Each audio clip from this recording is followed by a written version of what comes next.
sihloniphe ngoba yinto evela enkosini, ayonto esuka emntwini. Umuntu akakhange afele omnye umuntu, nguKristu ofele thina sonke, nabamfunayo nabangamfuniyo ubafele bonke. Amen. Noma bangambiza ngamagama ubafele bonke.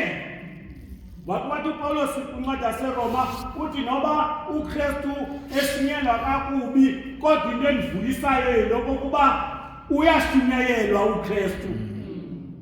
Noba abantu bangathi bagxeka iChristianity kanti bazisa abantu ngoKristu ngendlela indirect, baveza ukuthi lo Kristu unawo amandla.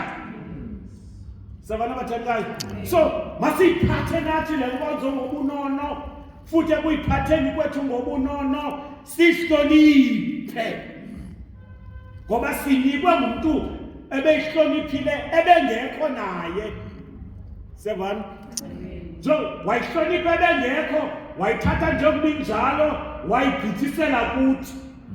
Thina ke bayigangayo masiyigange nathi ngokuhlonipha, masiyigange nathi ngokuyinika imbeko efaneleyo. Singaveli siyenze njengakuqala. Sabana bathandayo, ngoba zininzi izinto azihlabayo kwezi vesi zingaphambili, asikho kulondo. Kodwa uPaulos uyaphinda uyafumana kwa enye into esenkosini, uthi ngoba seKorinte chapter 15 verse 3 sayifunda apha kum, ithi kuba ndaninikela kweziyinhloko izinto oko ndakwamkelayo nokukwamkela. Sabana bathandayo.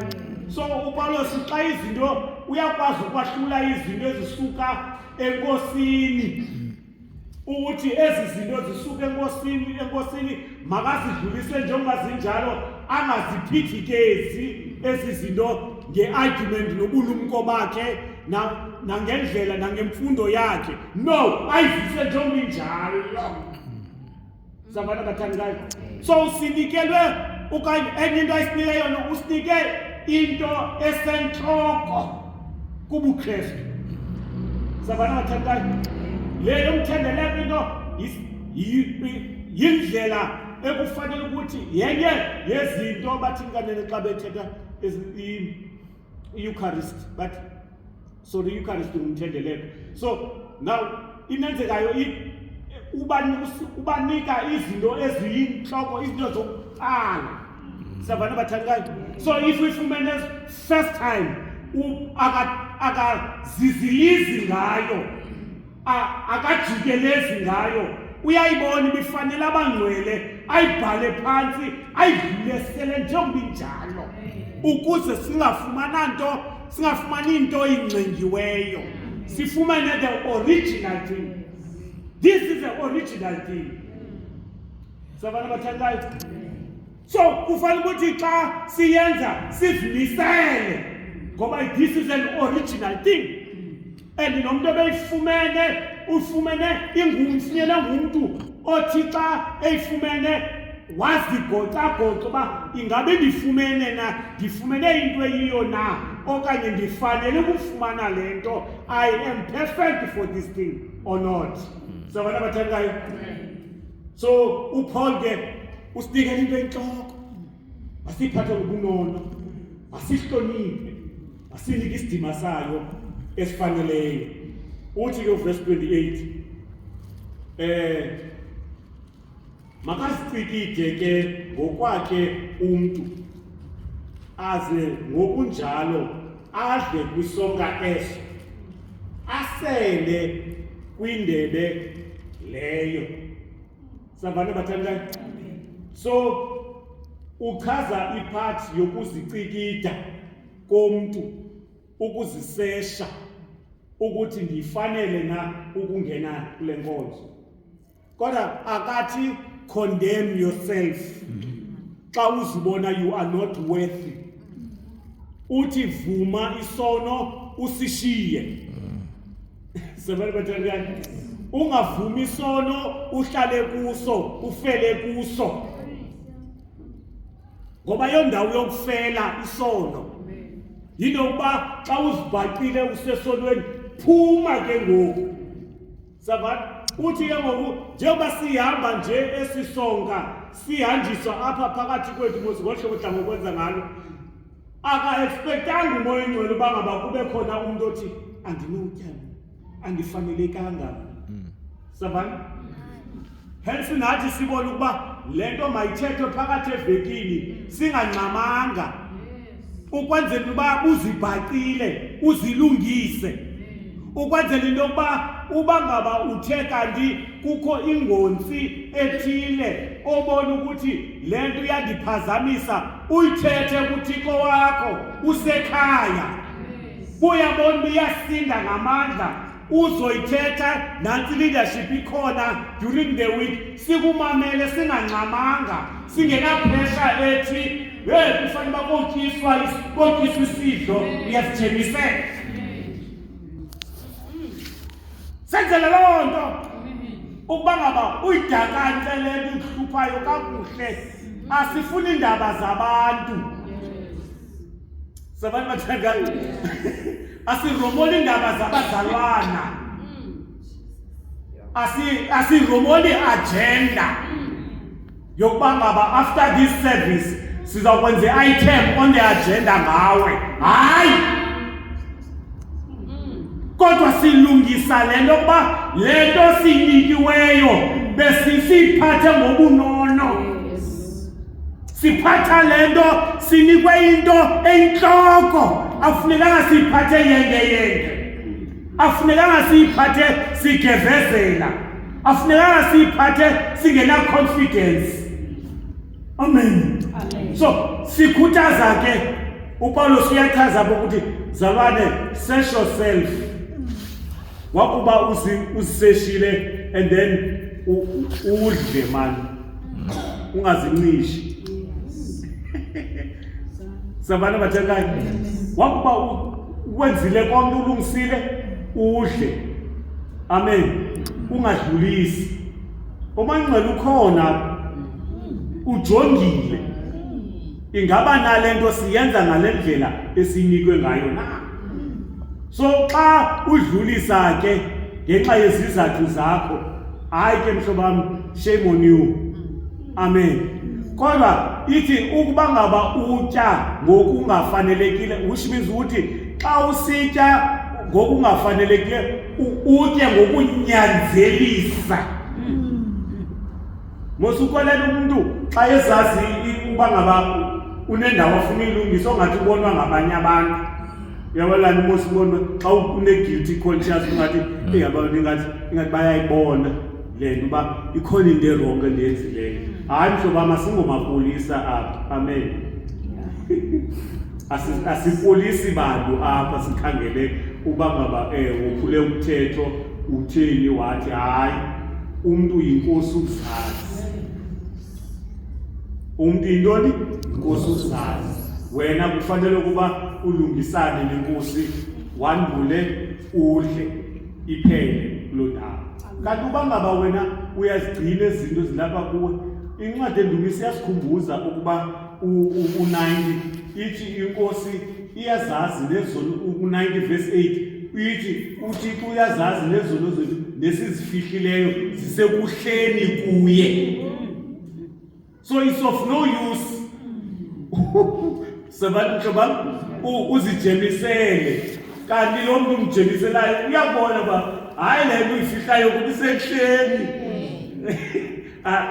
Ayimbodanisi ndiyabona cha mna ndilinde uba ulungise and then ukhangele yintoni endizawuyenza xa ulungisile. Xa ulungisile mhlobam kuvuya uThixo esezulwini. Ziqengeleke ingelosi nezipho zakho.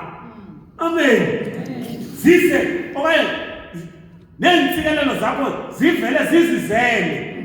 Uthi babune CV ubuzifakile besingaphendulwa. Ubone so receive call. Ubone so umntana wakho bengaphendulwa zibhasari. Ubone sekuphendula ukuthi umane ubuze ba ndenze ntoni uThixo uthene nifikela ngohlobo nje kufikela ngohlobo ngoba uvuyiswa yinto ayibonileyo kuba isekuhleni kuye wena wayivuma futhi ekuyivumeni kwakho wayishiya. Sabana mhlobam aloku kuyasigubungela isono mhlobam akusayikwenzelwa inceba. Kodwa bawuthi usivume isono usishiye uyakwenzelwa inceba. Ithi bonke incwadi kaMpostoli uYohane ithi bonke abanalo lithemba bazenza nyulu. Ayithi hayi xa bonke abanalo lithemba xa behlangene basuke benzilane enyulu okanye bazenze enyulu. Hayi lowo unalo elithemba nguye ozenza nyulu. So it's my duty yabo ukuba ngaba ndibe nyulu umsebenzi wami ayowethu owami ijob yami endinikweyo uba ngaba ndithini ndizenze nyulu. It's my work. Amen. Eyogqibela ke Isaiah 29 verse 13. Isaiah 29 verses 13.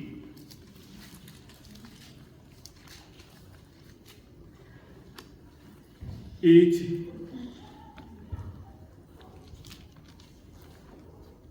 yathi inkosi ngenxa enokuba aba bantu besondela kum ngomlomo wabo bendizukisa ngemilebe yomlomo wabo inhliziyo yabo beyikhwelelisele kude kum nokundoyika kwabo kungumthetho wabantu abawufunda nje kodwa. Sabantu bathandana asiphinde yathi inkosi ngenxa enokuba aba bantu besondela kum ngomlomo wabo bendizukisa ngemilebe yomlomo wabo inhliziyo yabo beyikhwelelisele kude kum nokundoyika kwabo kungumthetho wabantu abawufunda nje kodwa. So we cannot rob God ngoba uyayazi xa sisenza nje i-lip service. Amen. Senze nje kodwa i-lip service ithethe nje ba lento uyithethe nje kuba isisiqhelo kuthethwa ubuze ba andiphilile since bizono zami zixolele ndamthanda uYesu. Amen. Amen bathandekayo uYesu wangigcina ndithe ndisabufuna ubiswekile ndasingana kodwa thini uYesu ngaphakathi mna andifuni kodwa andikwazi ubiswekile uYesu ngaphakathi. That's a lip service.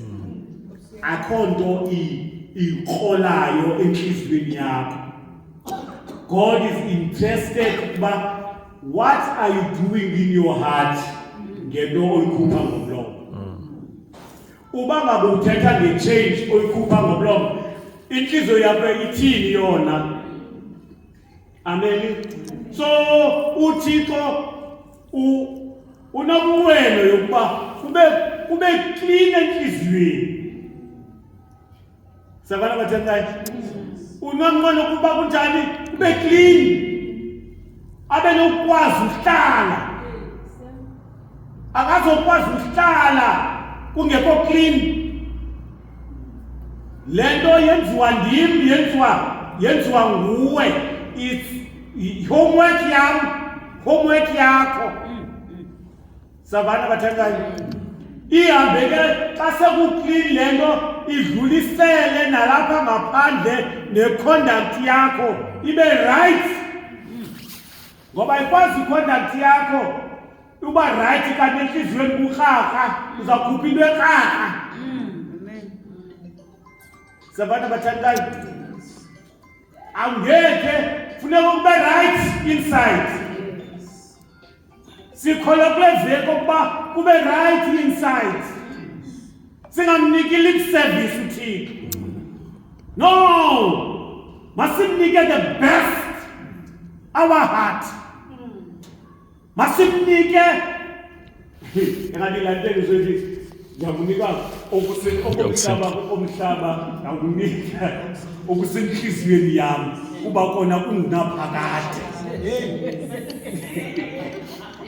ngikhumbula la ntengisi sabana bathandayo so okusenhliziyweni kungunaphakade bayinyanisile lanto ayibhala lanto ngoba uThixo ungunaphakade masimnike inhliziyo eclean engunaphakade amen so sizodlulisa nje lonto bathandayo ukuthi kule veki siziqwalasele izinto okuba sizinikiwe zizinto ezikuthi masizisebenze sithi sifika ku Sunday susuke siflowe and we do not give God a lip service.